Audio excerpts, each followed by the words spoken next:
Ready to build your own awesome online community right from your phone? Let's get started. First, make sure you have the Discord app downloaded and you're logged in. Tap the plus icon at the bottom of your screen. This will open a server creation menu. You'll see options to create my own or use a template for this guide.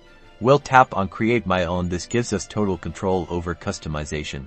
Discord will ask if this server is for me and my friends or for a club or community. Pick the option that best describes your server's purpose. Don't worry, you can always adjust it later. Now, give your server a name, something catchy and relevant to your community, then tap create server at the bottom. Great, you've created your server now.